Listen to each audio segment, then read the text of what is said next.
Hi, Elizabeth. Hi. Nice to have you here. Thank you. Let me just read this, shall I? Okay.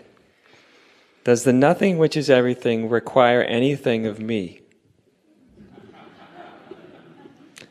Is it true there is nothing else for me to do but be? But you don't do being. So what happens when doing is let go of? What happens when trying to arrive is just suspended? Life is.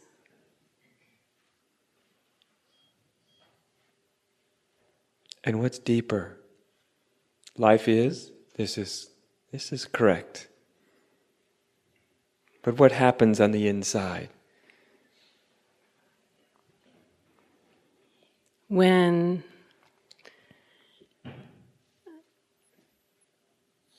what did you, when doing is suspended? Doing, striving, trying, efforting ceases. Just for a moment. One can always go back to it. Mm-hmm. If it doesn't work out, you can always go back.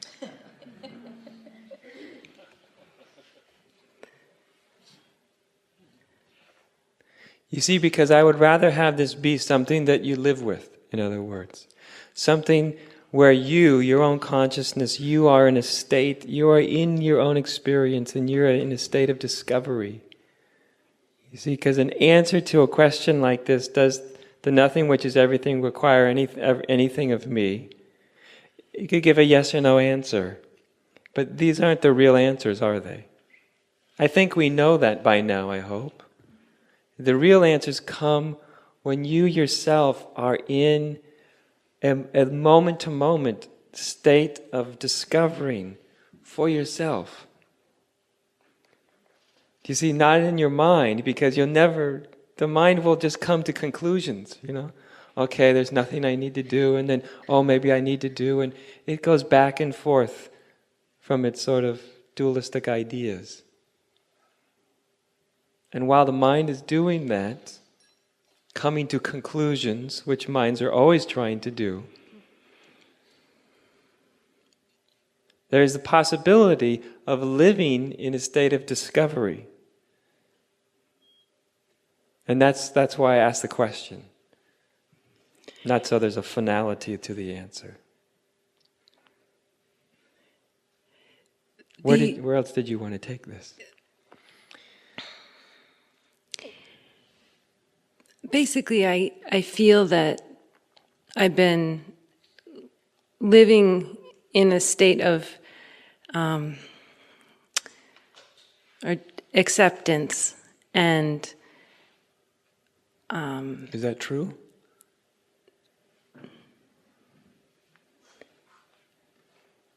Yeah. Okay. And ambition has fallen away. Uh-huh. And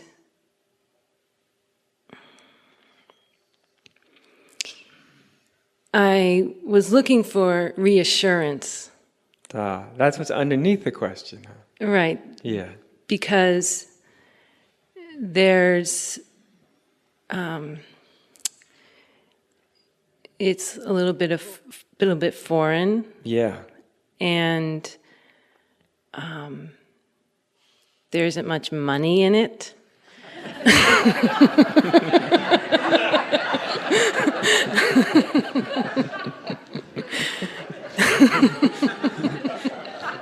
This whole endeavor may not necessarily be profitable.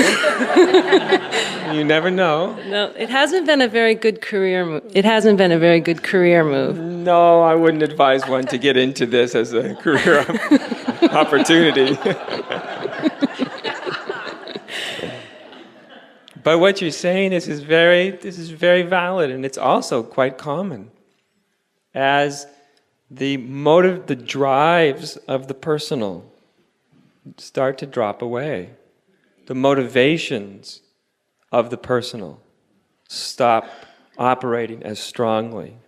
your motivation to do whatever you did, whether it's work or this or that, personal motivations in this endeavor, this spiritual endeavor, a time will come when they start to drop away naturally.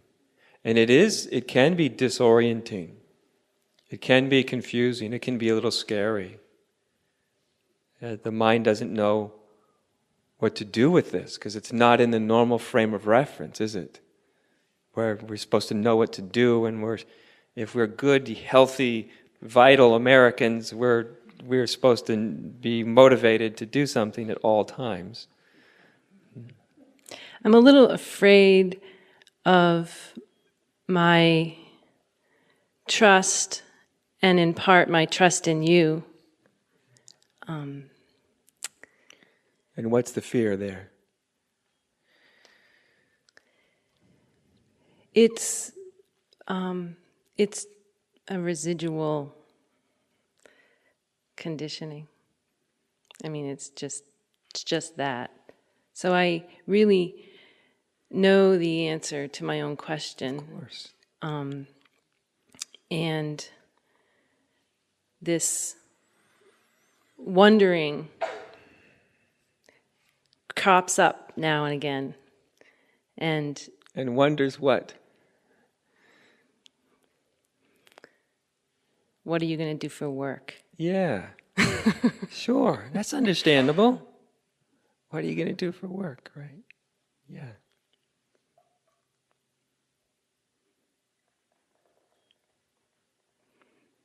I don't really care, you know. Not yet. Not until you get hungry. All right, I'm not poor enough yet, I guess. Yeah. Yeah.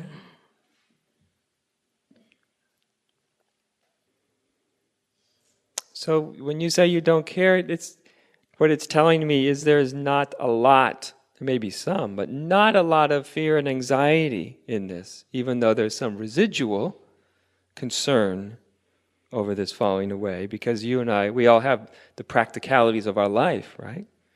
Most of us are going to have to do something to earn a living, to put a house, something over our head and something in our stomachs, and we're going to have to take care of ourselves in some way, and that usually means money and some way to earn it.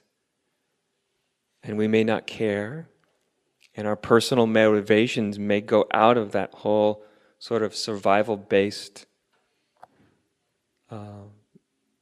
way to move through life.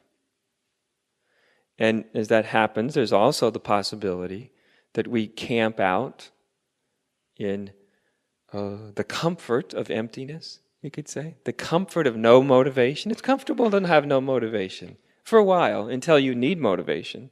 But up until you need motivation, up until you and I, until we need to move, to do, to engage, it's very comfortable to not be tormented by these forces that just have driven us our lives. So it's very comfortable. And if we're listening deeply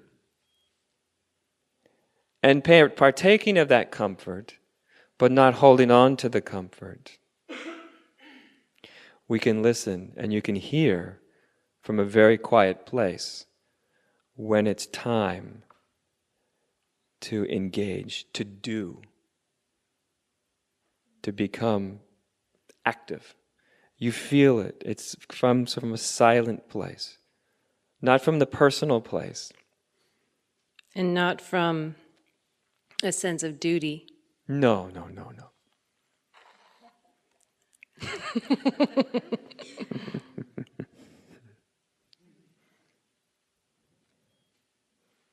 But from a very quiet place. There's just a knowing when to engage, when to do, when to seemingly make something happen. And accepting the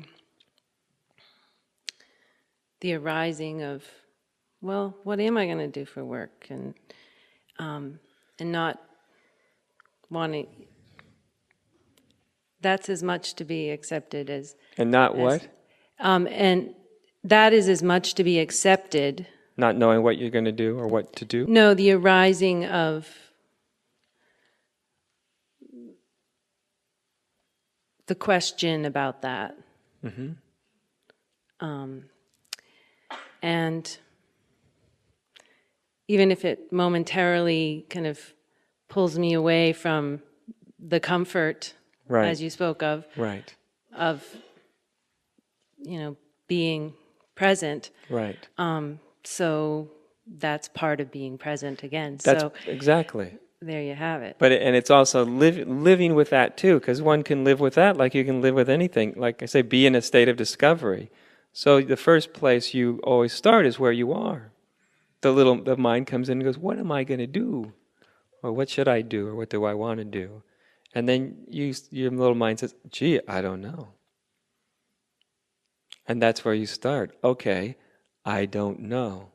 Start there. Starting in that place of I don't know. But also being honest to that part, that other part that's saying, "Gee, what do I do?" You see, it's not one or the other. It's I don't know, resting, because that's your experience. You don't know, and then this other part that's like, "Gee, what do I know?" And it's I don't know, but now it's alive, right? You're not You're not hiding in that state that says, I don't know, so you don't have to listen to, what should I do? But you're not being anxious about it. And when you are in a state of stillness with I don't know, and you feel the energy when it's time, gee, what am I going to do? That energy comes into I don't know, and it's asked, what am I going to do? Or what do I want to do? And that energy comes in, and when you're sitting in I don't know, and you're sitting in the stillness of it, that's where spontaneously you just come to know. Something arises, doesn't it? It's quite spontaneously. And at that moment, then you know. Okay. Do you get the feel of it though? It's what I What you thought. do? It's what I knew. And Well, of so course. We all know this stuff, don't we? reassurance. Good. Thank Yeah, you. you're welcome. If I can reassure you about what you already know, that's just fine with me. Yeah.